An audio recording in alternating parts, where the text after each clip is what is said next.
Hello শিক্ষার্থী বন্ধুরা, আশা করি তোমরা সবাই ভালো আছো। তো আজকে আমরা ভেক্টর চ্যাপ্টারের পরবর্তী অংশগুলো নিয়ে আলোচনা করব। আজকে আমরা ডট গুণন নিয়ে আলোচনা করব। তো ডট গুণনের শুরুতে আমাদের যে জিনিসটা জানা দরকার সেটা হচ্ছে কোনো ভেক্টরের মান নির্ণয় করা। মনে করো কোনো একটা ভেক্টর দেওয়া আছে, a ভেক্টর ইকুয়াল হচ্ছে axi cap ayj cap plus az k cap. এরকম যদি হয় তাহলে এই ভেক্টরটার মান কিভাবে আমরা নির্ণয় করব? তো মান নির্ণয়ের ক্ষেত্রে যে জিনিসটা করতে হয় আমাদের, মান নির্ণয়ের ক্ষেত্রে এটা যদি কোনো একটা ভেক্টর হয়, সাপোজ p বিন্দু এখানে আছে, p বিন্দুকে নির্দেশ করতেছে এই a ভেক্টরটা, p বিন্দুকে নির্দেশ করতেছে a ভেক্টরটা, তাহলে এদিকে যদি আমি x অক্ষ, y অক্ষ, z অক্ষ নিই, তাহলে এই p বিন্দুতে আমি যাব কিভাবে? p বিন্দুকে নির্দেশ করতেছে a ভেক্টর, p বিন্দুতে যাইতে হলে আমাকে কি করতে হবে? প্রথমে x অক্ষ বরাবর কত একক আসতে হবে? x ঘর আসতে হবে, x একক আসতে হবে। তারপরে y অক্ষ বরাবর আমাকে ay ঘর ay একক যেতে হবে। তারপরে z অক্ষ বরাবর আমাকে যেতে হবে, z অক্ষ বরাবর যেতে হবে তোমার হচ্ছে az। তার মানে এতটুকু ax, এতটুকু ay, এতটুকু হচ্ছে az।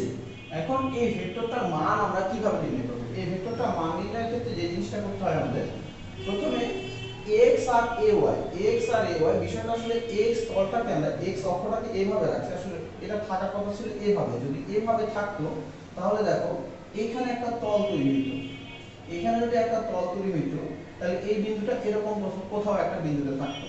সেক্ষেত্রে এইটাকে আমি যদি একটা নতুন বিন্দু ধরে নাও, এই বিন্দুগুলো এইভাবে দেই এ কিউ আর, তাহলে আমি ও কিউ আর ত্রিভুজ থেকে যেটা পেতাম, ত্রিভুজ ও কিউ আর, ত্রিভুজ ও কিউ আর থেকে ও আর সমান যেটা পেতাম, ও আর স্কয়ার ইকুয়াল টু লিখতে পারতাম ax square plus ay square. আমি একবারে লিখলাম কারণ ও কিউ সমান হচ্ছে ax আর কিউ আর সমান হচ্ছে ay। এটা একটা সমকোণী ত্রিভুজ, এটা একটা সমকোণী ত্রিভুজ, কারণ এই কোণটা এখানে কত 90 ডিগ্রি, কারণ এই তিনটা অক্ষ একটা আরেকটার সাথে 90 ডিগ্রি কোণে আছে। যদি এরকম থাকতো তাহলে আমার দেখো আর বিন্দুটার দিকে আমি 90 ডিগ্রি কোণেই সরতাম, যার জন্য এই জিনিসটা হবে 90 ডিগ্রি। আচ্ছা, আর আমাদের যেটা করতে হবে যে a ভেক্টরের মান নির্ণয় করতে হলে অ্যাকচুয়ালি o থেকে p বিন্দু এইটুকু দূরত্ব নির্ণয় করতে হবে। আচ্ছা, এখন আমরা এইটুকু পাইলাম। এখন যদি এরকম হয় যে এটা একটা তল হইল, যেখানে আর বিন্দুটা এখানে, আর বিন্দুটা যদি এখানে হয়, এখান থেকে p বিন্দু উপরের দিকে, আর তোমার এখানে আছে হচ্ছে ও বিন্দু। দেখো ও পি আর নতুন আরেকটা সমকোণী ত্রিভুজ তৈরি হবে। তো ও পি আর নতুন আরেকটা সমকোণী ত্রিভুজ তৈরি হবে। সেই ত্রিভুজের ক্ষেত্রে আমার ওপিটা হবে তোমার হচ্ছে কি অতিভুজ, আর আরটা হবে ভূমি, আর পি আরটা হবে তোমার লম্ব। সেক্ষেত্রে তুমি লিখতে পারো ওপি স্কয়ার সমান হচ্ছে ও আর square plus P R square. এখানে ও আরটা হচ্ছে কত? ও আর এর মান আমরা পাইছি x square plus ay square, আর এইদিকে আমার আছে পি আর দৈর্ঘ্যটা কতখানি az, তার মানে এটা শুধু লিখে দেব az স্কয়ার। এখন ওপি স্কয়ারটা অ্যাকচুয়ালি কি? ওপিটা হচ্ছে a ভেক্টরের মান, তাহলে a ভেক্টরের মান কত? a, তাহলে ওপি স্কয়ারের পরিবর্তে আমরা a স্কয়ার লিখতে পারি। তাহলে কোন ভেক্টরের মান, অর্থাৎ এখানে a ভেক্টরের মান a ইকুয়াল টু আমি লিখতে পারি root over x square plus ay square plus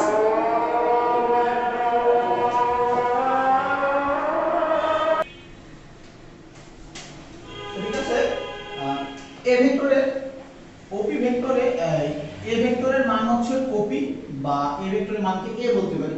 তাহলে ওপি এর জায়গাতে আমি a লিখতে পারি a স্কয়ার সমান x square plus ay square plus az square, যেখানে a ইকুয়াল টু তুমি লিখতে পারো x square plus ay square plus az square root over. তাহলে a ভেক্টরের মান এভাবে লিখতে পারো অথবা এভাবে লিখতে পারো, যেখান থেকে আমরা সহজেই যে কোনো একটা ভেক্টরের মান নির্ণয় করতে পারি। একটা উদাহরণ আমি দিয়ে দেব, एग्जांपल দিয়ে দেব। যদি এরকম হয় যে আর একটা ভেক্টর যার মান হচ্ছে 2i cap plus 3j cap minus k cap, then এই ভেক্টরের মান কত? দেন এই ভেক্টরের মানকে তুমি এভাবে লিখতে পারো, তুমি শুধু আর লিখতে পারো, সিম্পল, কোনো কিছু দরকার না। 2 স্কয়ার প্লাস 3 স্কয়ার এখানে -1 দেব না +1 স্কয়ার দেব? আচ্ছা এখানে প্লাস দিয়ে এরকম -1 স্কয়ার দাও। দিলে যে জিনিসটা হবে যে এই উপাংশটা মাইনাস, অর্থাৎ এটা বোঝাচ্ছে যে কি z অক্ষের ঋণাত্মক দিকে। এটা যদি z অক্ষের পজিটিভ দিকে হয়, এই 1 একক এর সাথে 1 আছে, এটা হচ্ছে z অক্ষের ঋণাত্মক দিকে। তো এই জায়গাটাতে আমি -1 হোল স্কয়ার দিলাম। তুমি যদি নাও দাও -1, শুধু স্কয়ার দাও, 1 স্কয়ার দাও, তাও অসুবিধা নাই, কারণ এখানে স্কয়ার করলে আলটিমেটলি সব পজিটিভ হয়ে যায়। তাহলে তুমি পাচ্ছ 4 9 4 13 আর একে 15 রুট ওভার 15 একক। এইটা হচ্ছে আমাদের কোন ভেক্টরের মান নির্ণয়ের পদ্ধতি। আরেকটা জিনিস খেয়াল রাখো, যদি একটা ভেক্টরের মান নির্ণয় করো, তার মানে তুমি বুঝতে পারতেছো এইখান থেকে এইটুকু দূরত্ব, কথা এ ভেক্টর না হয়, যদি এইটাই সে আর ভেক্টর হইতো, এইটাই যদি সে আর ভেক্টর হইতো, তাহলে আমি যেটা বলতাম যে এই থেকে এইটুকু দূরত্ব সেই রুট ওভার 15 একক। ঠিক আছে, মিটার হলে মিটার, সেন্টিমিটার হলে সেন্টিমিটার, এরকম করে দিলাম। তাহলে এভাবে আমরা কোন ভেক্টরের মান নির্ণয় করতে পারবো। এখন চলো আমরা ডট গুণন বা স্কেলার গুণন দিতে যাই।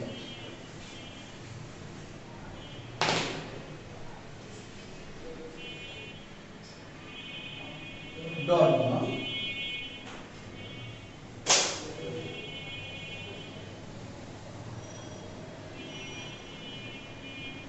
পি একটা ভেক্টর, কিউ একটা ভেক্টর, কোন বিন্দু ও থেকে ক্রিয়াশীল। কোন বিন্দু ও থেকে দুটো ভেক্টর পি এবং কিউ যদি ক্রিয়া করে এবং এদের মধ্যবর্তী কোণ যদি থিটা হয়, তাহলে বলা হয় পি এবং কিউ ভেক্টরের ডট গুণনের মান হবে, পি এবং কিউ ভেক্টরের ডট গুণনের মান হবে ভেক্টর দুটির মান এবং এদের মধ্যবর্তী কোণের কোসাইনের গুণফল।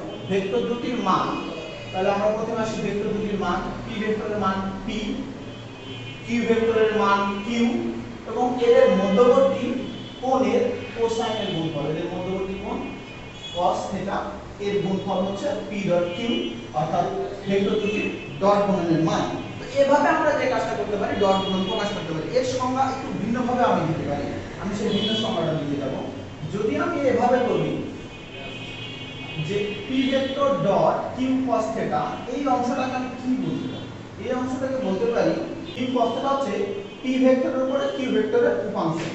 p ভেক্টর উপর কিউ ভেক্টরের উপাংশ নেওয়ার উপায় কি? কিউ ভেক্টরের শীর্ষবিন্দু থেকে p এর উপর একটা লম্ব টানবো। তাই যদি টানি, এটা হচ্ছে আমাদের p ভেক্টর, তারপর যদি একটা লম্ব টানি, তো মনে করে এই বিন্দুটার নাম দিলাম n বিন্দু।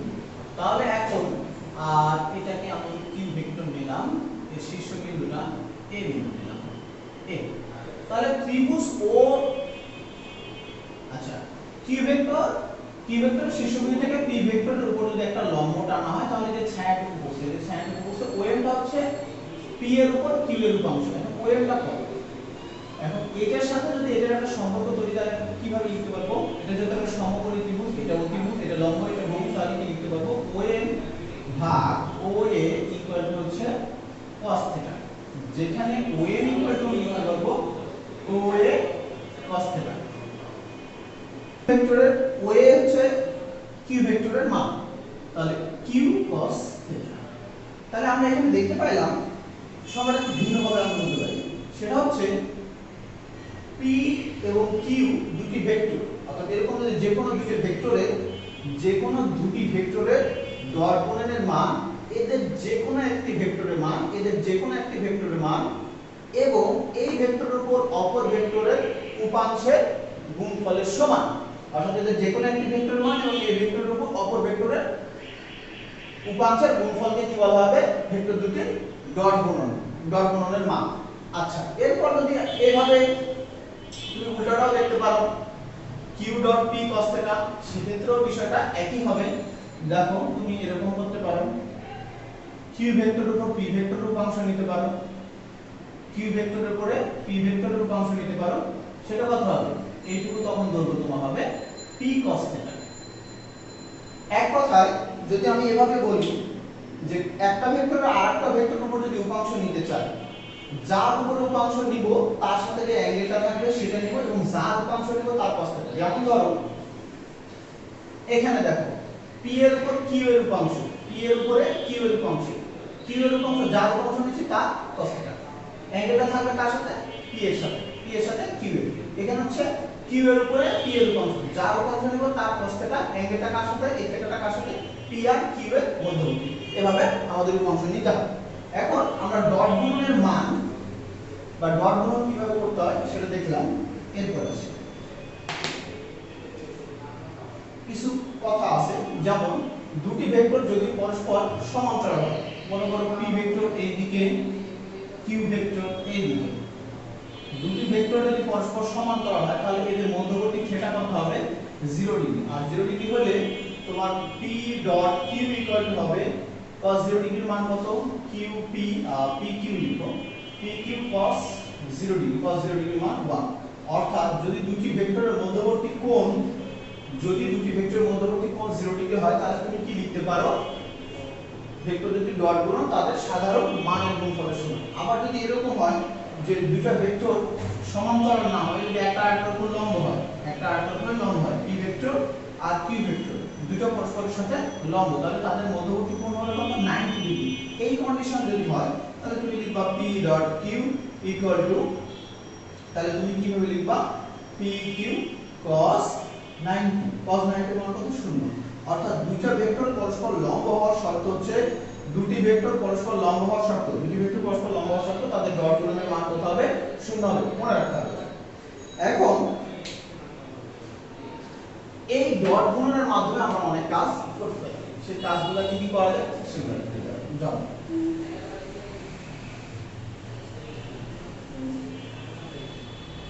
এখন যদি এরকম থাকে দুইটা ভেক্টর থাকে, তাহলে যদি দুইটা ভেক্টর থাকে তাহলে আমি কি করে ডট গুণনটা করব।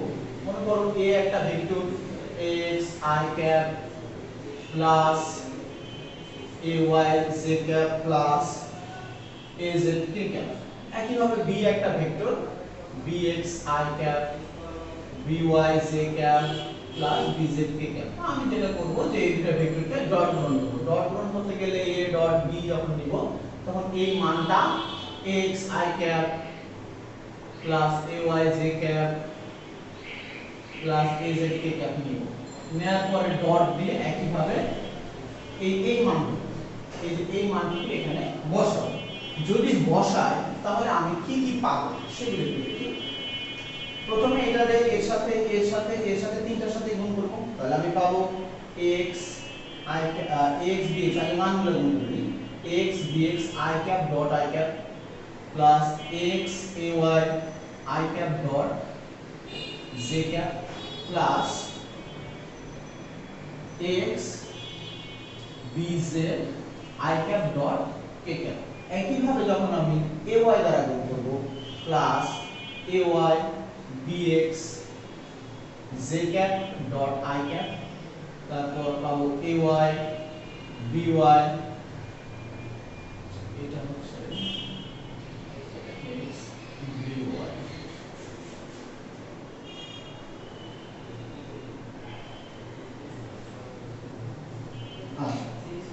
ay by j cap dot j cap, তারপরে পাবো ay bz j cap dot k cap. আচ্ছা, তারপরে যদি আমি এটা দ্বারা গুণ করি, এটা দ্বারা গুণ করলে এখানে পাবো az k cap dot i cap plus az by k cap dot j cap plus az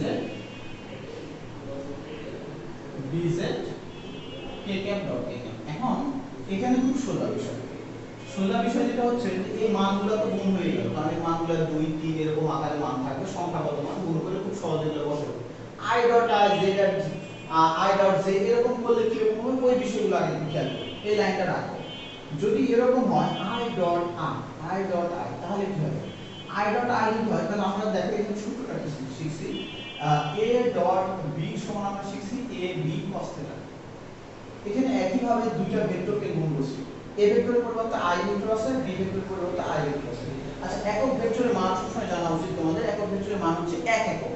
তাহলে এখানে a ভেক্টরের পর যখন a দিছি ঠিক তেমনি i ভেক্টরের পরবর্তীতে এখানে তার মান দিতে হবে 1, b এর পরিবর্তে i আছে তার মান দেব 1, যেমন এখানে মান আছে ভেক্টর দুটার মান, তারপরে তাদের মধ্যবর্তী cos এর গুণফল, কোসাইন এর গুণফল। i ডট r দুইটা ভেক্টর কি দুইটাই x অক্ষ বরাবর, তাদের মধ্যবর্তী কোণ 0 ডিগ্রি, অর্থাৎ তুমি কত পাবা 0। অর্থাৎ i ডট i 0, তার মানে এই পার্টটুকু কত হয়ে যাবে 0 হয়ে যাবে। আচ্ছা, তার মানে একই ভাবে যদি তুমি লিখো ভাই j ডট j ওই একই ঘটনাই ঘটবে cos 0 degree 0, k dot k এটাও যদি নাও তাহলে তুমি কি পেয়ে যাবা, সরি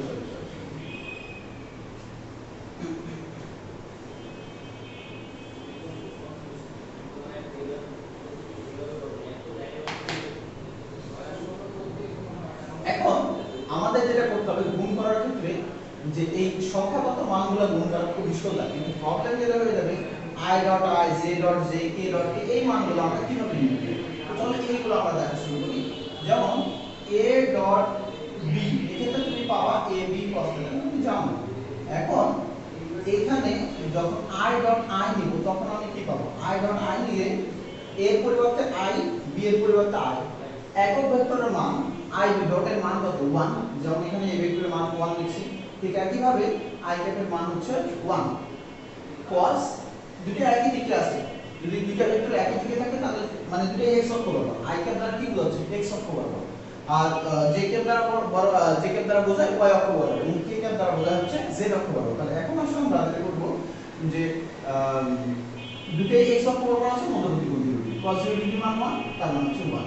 একইভাবে তুমি যদি j ডট j নাও তাহলে তুমি লিখবা 1 1 cos 0 ডিগ্রি, কারণ দুটো y অক্ষ বরাবর 1 পাবো। k ডট k তখন পাবো 1 ডট 1 cos 0 ডিগ্রি 1। তার মানে এইটা আর এইটা এই জায়গাগুলোতে i ডট i এর মান 1, j ডট j এর মান 1, k ডট k এর মান 1, আলটিমেটলি শুরু থাকবে x dx ay dy az বিষয়। আচ্ছা, বাকি বিষয়গুলো কি হবে ওইগুলো দেখি। যদি এরকম হয় যেমন এইখানে আছে i dot j, i dot যদি j হয় তাহলে আমি লিখবো i ক্যাপের মান 1, j ক্যাপের মান 1, আর মধ্যবর্তী কোণ কত i ক্যাপ আমরা জানি x y z তিনটা অক্ষ পরস্পরের সাথে 90 ডিগ্রি কোণে আছে, তার মানে x অক্ষ আর y অক্ষ পরস্পরের সাথে 90 ডিগ্রি কোণে থাকে, আমি এখানে লিখব cos 90 ডিগ্রি, আর cos 90 ডিগ্রি মান 0, আর এখানে কি 0। এখন একই ভাবে যদি চিন্তা করি j ডট k এটাও কত হয়ে যাবে 0, তুমি যদি k ডট i লিখো এটাও কি হয়ে যাবে 0। তার মানে বাকি যে বিষয়গুলো আছে যেমন এইটা এইটা এইটা এটা এটা এটা এই যে রেড মার্ক করছি এই সবগুলোর মান এসে যাবে কত 0 0, কারণ কি এই k dot j dot k এগুলো সব কি করে দেবে 0 করে দেবে, তাহলে আর বাকি এইগুলো কত হচ্ছে i ডট i এর মান 1 আসছে। তাহলে আমি সব মিলায় যদি শুধু এই ডট প্রোডাক্টের মানটা লিখতে চাই তাহলে আমি ডট প্রোডাক্টের মান আমি এগুলো যদি মুছে ফেলি তাহলে মানটুকু লিখতে পারবো ax bx plus ay by plus az bz, খুব ইজি। এখন পরীক্ষা যখন অঙ্ক আসবে আমি কি সব পুরোটাই করব না, আপনি পুরোটাই করবেন না, এইগুলো আপনার কিছু করতে হবে, আপনি শুধু এইটা তোলার পরে এই লাইনটা তুলে মাঝখানে এগুলো না করে শুধু এইভাবে করবেন। আমি একটা উদাহরণ দিয়ে দেখাচ্ছি আপনাদের।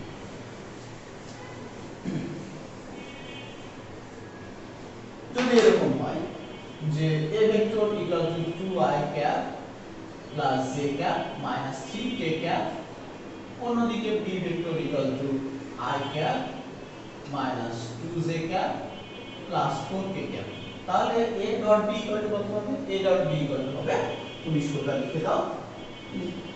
তুমি প্রথমে এই মানগুলো তুলো, কারণ পরীক্ষায় অঙ্ক করার সময় মান তোলার দরকার আছে, আমি এগুলো তুলবো না, তারপর দেখাতে তোমাদের ওয়েবসাইট j মাইনাস 3 তুলেই দিলাম, কারণ ছেলেরা অনেক সময় তোলে না, তারা দেখুক যে এইভাবে করতে হয়। তো এর সাথে এখানে i ডট i শুধু নিব, এখানে 1 আছে এখানে 2 আছে, 2 এখানে 1 আছে এখানে 2 আছে, বাট প্লাস মাইনাস মাইনাস, এখানে মাইনাস 3 আছে এখানে 4 আছে, তাহলে এখানে হবে 3 4 12, তাহলে এখানে পাচ্ছ 2 মাইনাস 2, কারণ এটা 0, এখানে থাকতেছে মাইনাস 12, তাহলে এইটা অ্যানসার হচ্ছে a ডট b এর মান হচ্ছে মাইনাস 12। এভাবে আমরা কি করতে পারি, ডট গুণনের কাজটা করতে পারি। ডট গুণনের সাহায্যে আরো যে কাজগুলো করা যায় সেগুলো শিখতে পারি। তাহলে এখানে আমরা কি কি শিখছি, যদি দুটো ভেক্টর পরস্পর লম্ব হয় তাহলে তাদের ডট গুণন 0, এটা একটা কন্ডিশন ছিল যে দুটি ভেক্টর যদি পরস্পর লম্ব হয় তাহলে তাদের ডট গুণন 0 যখন a ও b এর মধ্যবর্তী কোণ 90 এটা একটা কন্ডিশন ছিল। আর একটা ব্যাপার হচ্ছে যেটা শিখা দরকার আমাদের, এখান থেকে আমরা উপাংশ বের করতে পারি। সেই উপাংশ হচ্ছে যেমন এর উপর বি এর উপাংশ, এর উপর বি এর উপাংশ, এর উপর বি এর উপাংশ হচ্ছে কি শিখলাম, যার উপাংশ তার cos θ নিব, যার উপাংশ নিব তার cos θ। সেই ক্ষেত্রে কিভাবে a আর b এর মধ্যবর্তী। এখন একটা ব্যাপার একটু খেয়াল করে রাখো, a ডট b সমান তুমি কি শিখছো, a b cos θ, a b cos θ।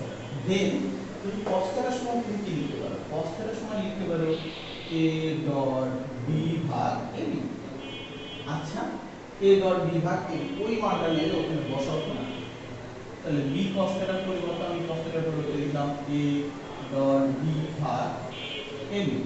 আচ্ছা, এই মান যদি কেটে যায় তাহলে কি থাকে, b ভেক্টর থাকে, আর a ভেক্টরকে a ভেক্টরের মান দ্বারা ভাগ করতে হয়। তাহলে a ভেক্টরকে a ভেক্টরের মান দ্বারা ভাগ করলে কি পাবো, b ভেক্টর ডট a। অর্থাৎ তুমি এভাবে লিখতে পারো, a উপর b এর উপাংশ হয় তুমি b cos θ লিখো অথবা b vector dot a cap লিখো। এই সূত্র দিয়ে অঙ্ক করতে পারো, এই সূত্র দিয়ে অঙ্ক করতে পারো। এখন যদি আরেকটা কথা বলি তোমাকে, যে একইভাবে যদি বলি যে b ভেক্টর এর উপর এর উপাংশ কত, এর উপাংশ আমি জানি, তোমরা ঠিকঠাক বুঝতে পারছো কি হবে এরপরে, তোমরা ঠিকই ধরছো। এরপরে যেটা হবে সেটা হচ্ছে কার উপাংশ, a ভেক্টর, তার মানে আমি নিব a। আচ্ছা, আরেকটা কাজ করা যেতে পারে, এই প্রসেসটা লাগা যেতে পারে। দেখো এখানে b ভেক্টর উপাংশ ছিল, b ভেক্টর ডট অন্যটা ক্যাপ, তাহলে এখানে নিব a vector dot b vector cap, অর্থাৎ একই। তাহলে এই সূত্র ব্যবহার করে আমরা কি করতে পারি, একটা ভেক্টর উপাংশ বের করতে পারি। আচ্ছা, যদি কোনো ভেক্টরের অ্যাঙ্গেল বের করতে হয়, অ্যাঙ্গেল বের করার ফর্মুলাটা অলরেডি আমরা দেখে ফেলছি, যে কোনো ভেক্টর যখন অ্যাঙ্গেল বের করব তখন যে কাজটা করতে হয়, অ্যাঙ্গেল বের করার নিয়ম হচ্ছে দুটো ভেক্টরের মধ্যবর্তী অ্যাঙ্গেল, দুটি ভেক্টরের মধ্যবর্তী অ্যাঙ্গেল বা কোণ, আমরা বাংলাদেশের মতো কথা বলি কোণ। তাহলে এখানে cos θ ইকুয়াল টু লিখব আমরা a ডট b, তাদের নিচে মান দিয়ে ভাগ করে দেব। ঠিক আছে, এভাবে করতে পারা, এভাবে করলে আমরা মানটা বের করব, পরে cos ইনভার্স করে মানটা বের করে নেব। আর একটা বিষয় এখান থেকে থাকে, সেটা হচ্ছে কোন একটা ভেক্টর মনে করো দেয়া আছে, সাপোজ a একটা ভেক্টর, 5 নম্বরটা দেখো, a ভেক্টর এরকম দেওয়া থাকতে পারে x i ক্যাপ, x বলতে 2 3 4 5 এরকম কোনো মান দেওয়া থাকবে, a y c cap plus a z k cap, a x y z অক্ষের সাথে কোণ, এইটা তোমাদের অনেক সময় জিজ্ঞেস করা হয়। তো কিভাবে এই কোণটা নির্ণয় করব, আমরা অলরেডি কোণ নির্ণয় করা শিখছি। তো যেটা তো দুটো ভেক্টরের মধ্যবর্তী কোণ নির্ণয় করা শিখছি, বাই x অক্ষ z অক্ষ, এই যে সূত্রগুলো লিখছিলাম এগুলো কিন্তু তোমরা কাজে লাগবে, এগুলো প্রত্যেকটা কাজে লাগবে অঙ্ক করার সময়। তো এরপরে এইখানে যখন x অক্ষের সাথে কোণ করব তখন এই যে কোণগুলো x অক্ষের সাথে কোণ, y অক্ষের সাথে কোণ, z অক্ষের সাথে কোণ, এগুলোকে বলা হয় দিক কোসাইন। আর এই দিক কোসাইনগুলোর ক্ষেত্রে x অক্ষের সাথে কোণটাকে আমরা আলফা ধরি। তো ধরি x অক্ষের সাথে কোণ, x অক্ষের সাথে কোণ হচ্ছে x অক্ষের সাথে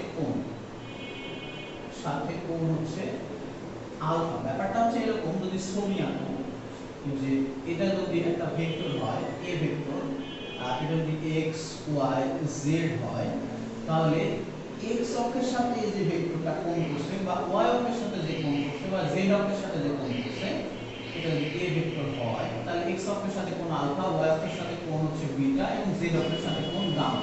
এই কোণগুলো আমাদের বের করতে হবে, এইগুলাকে বলা হচ্ছে কি দিক কোসাইন, এইগুলাকে বলা হচ্ছে দিক কোসাইন। x অক্ষের সাথে কোণটা হচ্ছে আমাদের আলফা, এভাবে লিখব।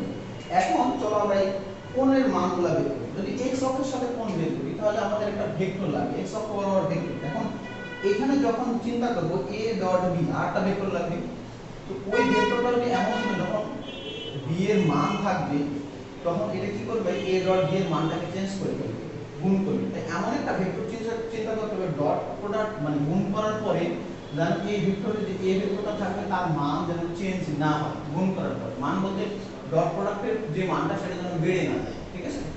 তাহলে আমাকে এদিক থেকে চিন্তা করলে x অক্ষ বরাবর ভেক্টর একটা আছে কি i ক্যাপ যদি চিন্তা করি i ক্যাপ, তাহলে কি এর মান এক একক জায়গায় ডট করলে এখানে মানের কোনো চেঞ্জ নিয়ে আসবে না। আবার যেটা আমি চাচ্ছি যে x অক্ষ বরাবর অর্থাৎ x অক্ষের দিক সে একাই নির্দেশ করতে পারে কি i ক্যাপ। তাহলে আমি i ক্যাপের সাথে যদি ব্যাপারটা চিন্তা করি তাহলে এভাবে লিখব a vector dot i cap আচ্ছা লাল কালি দিয়ে লিখে যাচ্ছি কমপ্লিট করি। a ডট i ক্যাপ সমান তুমি কি লিখতে পারো a i ক্যাপের মান a ভেক্টরের মান i ক্যাপের মান 1 এটা দরকার নেই, আচ্ছা লিখলাম cos ধরে নিছি x অক্ষের সাথে কোণ কত আলফা, cos আলফা আমি পরের লাইনে বাংলা দিয়ে কালো কালি দিয়ে লিখব। তাহলে এখন তুমি cos আলফা সমান খুব সুন্দরভাবে লিখতে পারো a ডট i ক্যাপ আর নিচে কত a ডট 1 মানে কত a লিখতে পারো। a এর সাথে a ভেক্টর হচ্ছে x r cap plus ay z cap plus az k cap, সাথে কি থাকতেছে শুধু আর শুধু i ক্যাপ। নিচে a ভেক্টরের মান কত, নিচে a ভেক্টরের মান √x square plus ay square plus az square, ঠিক আছে? এখন আমরা যেটা করব যদি এই ভেক্টরটাকে এটা একটা ভেক্টর এই ভেক্টরটাকে এই ভেক্টর i ক্যাপ যদি এই ভেক্টরের সাথে গুণ করি তাহলে শুধুমাত্র এখানে একটাই দিক আছে সেটা কি i ক্যাপ, তাহলে i ক্যাপ শুধুমাত্র i ক্যাপের সাথে গুণ হবে, বাকিগুলো কি করে ফেলছে 0 করে ফেলবে। এর সাথে গুণ হলে এর সাথে গুণ করলে 0 করে ফেলবে আর এর সাথে গুণ করলে সে 1 হবে। তাহলে উপরে শুধু লিখব x নিচে √x x square plus ay square plus az square. এখন আমি এখানে যদি করি যে তাহলে cos আলফা ইকুয়াল টু এখান থেকে তুমি আলফা চাইলে বের করে ফেলতে পারো যে alpha equal to cos inverse x ভাগ √x square plus ay square plus az square. আচ্ছা এখন যদি y অক্ষের সাথে কোণ বের করতে চাই, তাহলে y অক্ষের সাথে কোণটা কত বিটা, y অক্ষের সাথে কোণ হচ্ছে বিটা। এই বিটা কোণটা যদি বের করতে চাই আমি শুধু একটা ফর্মুলা ব্যবহার করে কাজটা করে ফেলব, সেই ফর্মুলাটা কি এইটা। এখন দেখো এই ভেক্টরের মান এইটা কোনো চেঞ্জ হবে না যদি এখানে y অক্ষ এইখান থেকে শুরু হবে। যদি y অক্ষের সাথে হতো আমরা সবকিছু ঠিক রাখতাম শুধু এইখানে কি লিখতাম z ভেক্টর লিখতাম, তারপর z ভেক্টরের মান 1 নিত, তারপর এখানে এসে কি থাকতো z ক্যাপই থাকতো। তখন এইটা এসে যখন z ক্যাপ হয়ে যায় তখন কি হতো এটাকে 0 করতো শুধু এটাকে 0 করতো না, তখন এখানে কি থাকতো এটা তখন আলফা জায়গায় বিটা হতো কারণ y অক্ষের সাথে কোণ, তখন এটা কি হয়ে যেত ay হয়ে যেত। বুঝতে পারছেন? তাহলে আমি এভাবে লিখতে পারি যে y অক্ষের সাথে কোণ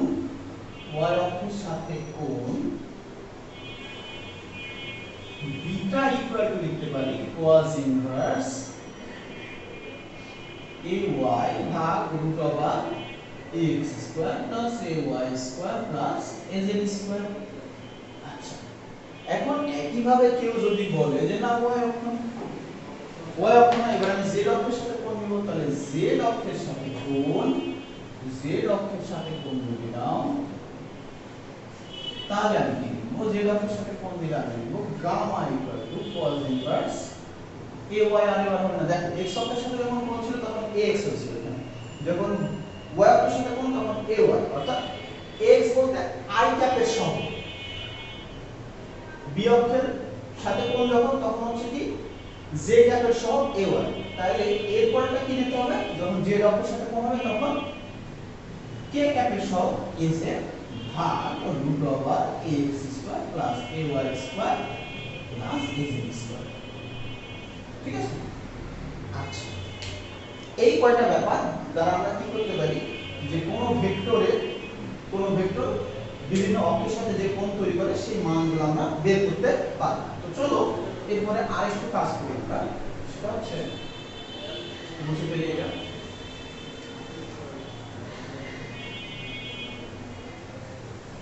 অন্য একটু অঙ্ক দেখানো দরকার সাথে সাথে। মনে করো বি একটা ভেক্টর সেটা হচ্ছে 5i cap plus 2j cap minus 4k cap. এই ভেক্টরটা x অক্ষের সাথে কত কোণ করবে? x অক্ষের সাথে কত কোণ করে? তাহলে x অক্ষের সাথে কোণ যদি বলে তাহলে আমি ধরে নিব, আমি লিখে দেব যে ধরি x অক্ষের সাথে কোণ, x অক্ষের সাথে কোণ হচ্ছে কত? সাথে কোণ আলফা। তাহলে আমি এখানে লিখে দেব alpha equal to cos inverse, সূত্রটা কি? আমি সূত্র জানি x ভাগ √x square plus ay square plus then আমি এখন বের করব সেটা হচ্ছে x এর মান কত? x এর মান x বলতে কি? x অফ i ক্যাপের সমান কত? 5 নিচে কে থাকবে? নিচে হচ্ছে √5 square 2 square plus minus 4 whole square.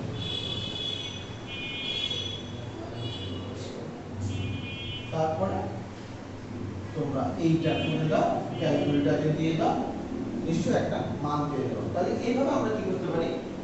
x অক্ষ y অক্ষ z অক্ষের সাথে কোণ নির্ণয় করতে পারি। আচ্ছা, আরো একটা ব্যাপার আছে এখানে,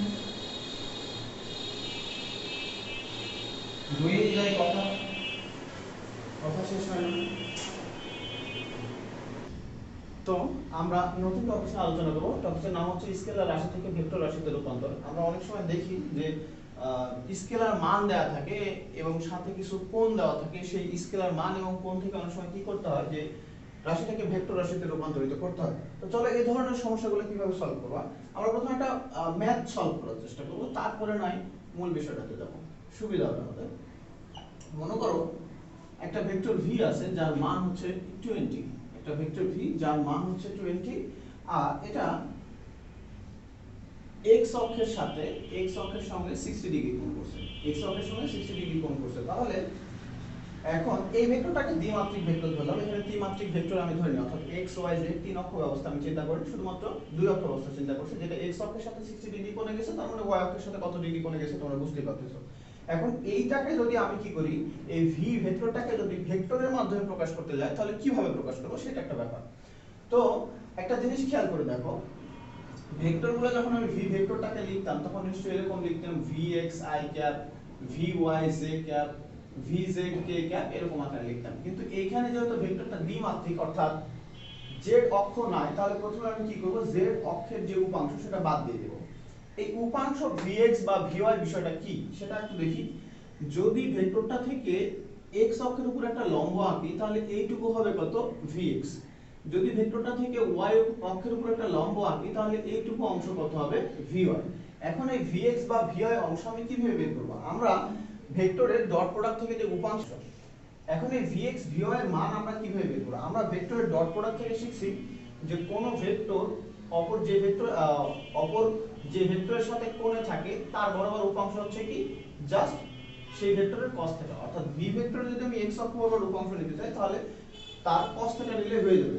অন্যভাবে তোমরা দেখতে পারো, এটাকে যদি o বিন্দু, এটাকে যদি p বিন্দু, আর এটাকে যদি আমি q বিন্দু নিই তাহলে আমি লিখতে পারবো OP ভাগ OQ, অর্থাৎ ভূমি ভাগ অতিভুজ ইকুয়াল টু আমি লিখতে পারবো cos θ। সেক্ষেত্রে OP এর মানটুকু হচ্ছে vx, OP ইকুয়াল টু লিখতে পারবো OQ cos θ। এখন OQ এর মান যেহেতু v, সেহেতু v cos θ লিখতে পারবো আমি, আর OP হচ্ছে আমার vx।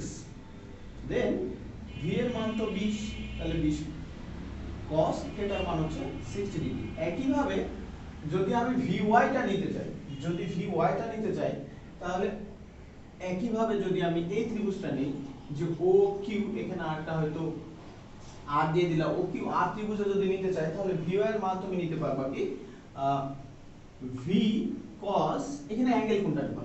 v cos অ্যাঙ্গেল কোনটা নিব? অনেকে তোমরা জানো যে এই বরাবর উপাংশ নিলে তো sin নেওয়া যায়। আমরা sin নিব না, একটা জেনারেল ফর্মুলা তৈরি করার জন্য চেষ্টা করব, তার জন্য হবে এই অ্যাঙ্গেলটার মান হবে 90 থেকে যদি 60 বাদ দেই তাহলে যেটা পাওয়া যাবে 30 ডিগ্রি। তাহলে আমি এখানে লিখে দিব 90 মাইনাস 60। দেন এখন v এর মান তো আমরা জানি 20 আর cos 30। কেউ যদি কি করে যে এখানে sin 60 লিখে একই আসবে, তবে একটা জেনারেল ফর্মুলার জন্য আমরা কি cosটাই ব্যবহার করার চেষ্টা করব। তাহলে এখন এখানে ভেক্টরটা vx এর মান আমি কি পাইলাম, vx এর মান পাইলাম 20 cos 60 i cap plus 20 cos 30 j cap। এখন আমরা খুব সুন্দরভাবে v এর যে মান ছিল এবং অ্যাঙ্গেল ছিল তার থেকে একটা ভেক্টর রাশি পাইছি। এইটাকে যদি আমরা একটা জেনারেল ফর্মুলা রেডি করতে চাই তাহলে আমরা কিভাবে লিখব?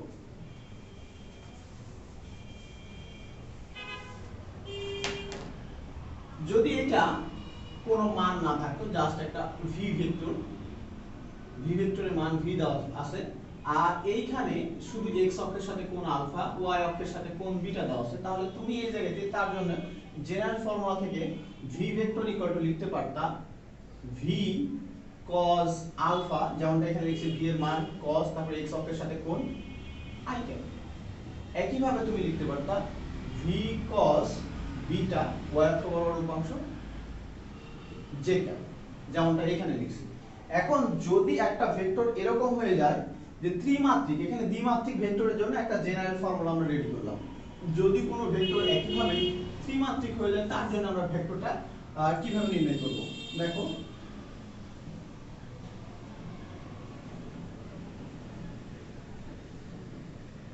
x y z, এখানে x y z একটা ভেক্টর, একটা ত্রিমাত্রিক অক্ষ ব্যবস্থা চিন্তা করলাম, যেখানে একটা ভেক্টর হয়তো একটা অবস্থান ভেক্টর p কে প্রকাশ করতেছো, একটা অবস্থান ভেক্টর p বিন্দুর অবস্থান ভেক্টরকে প্রকাশ করতেছো r এর মাধ্যমে।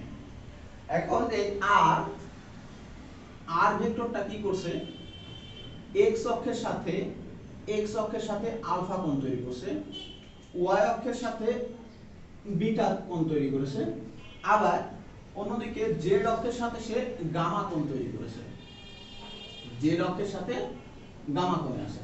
তাহলে এর r ভেক্টরের তোমাকে পুরো r ভেক্টরটা দেওয়া থাকবে না, হয়তো r ভেক্টরের মান দেওয়া থাকবে। r ভেক্টরের মান কত হবে? r ভেক্টরের মান মোড অফ r, অথবা শুধু r।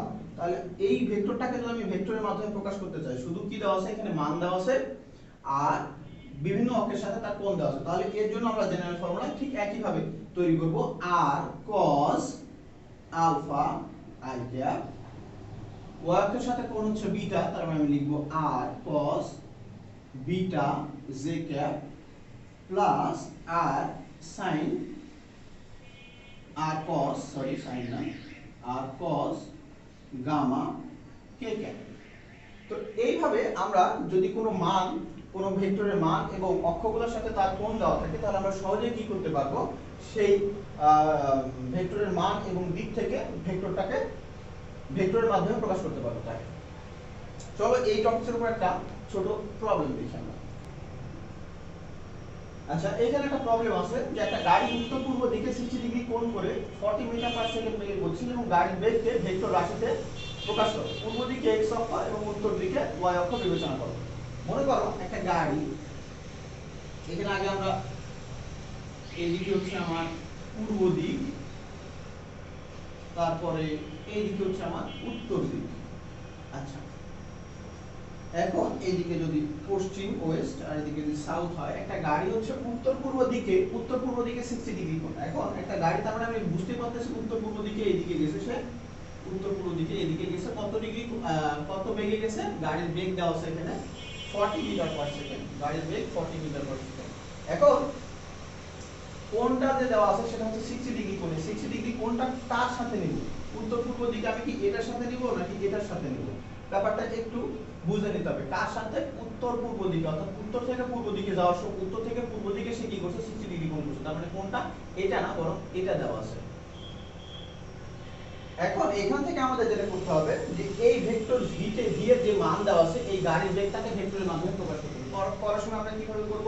দেখো এখানে আমি যেটা বলছি যে পূর্ব দিক বরাবর x অক্ষ, পূর্ব দিক পূর্ব দিকে x অক্ষ এবং উত্তর দিকে y অক্ষ বিবেচনা করতে হবে। এটাকে x অক্ষ আর এটাকে আমার উত্তর দিকে y অক্ষ বিবেচনা করতে হবে।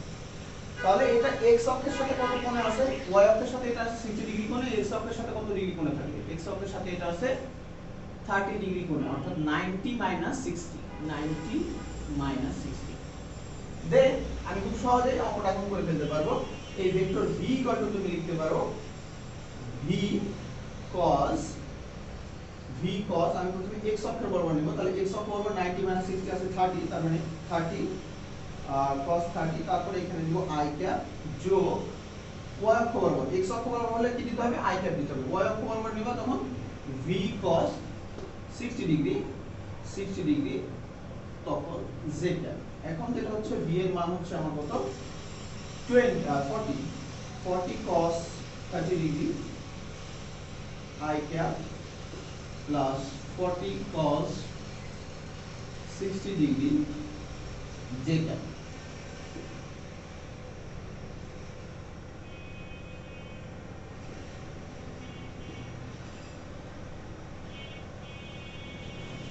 তাহলে এইভাবে আমরা গাণিতিক বেগের একটা ভেক্টর রাশি নির্ণয় করতে পারি। সেক্ষেত্রে এখানে অবশ্যই তীর চিহ্ন দিতে হবে, কারণ এটা ভেক্টর রাশিতে পরিবর্তন হয়েছে। তো ঠিক আছে বন্ধুরা, আজকের ক্লাস এই পর্যন্তই। আমরা পরবর্তী ক্লাসে অন্য বিষয়গুলো নিয়ে আলোচনা করব। ঠিক আছে, ভালো থাকো সবাই।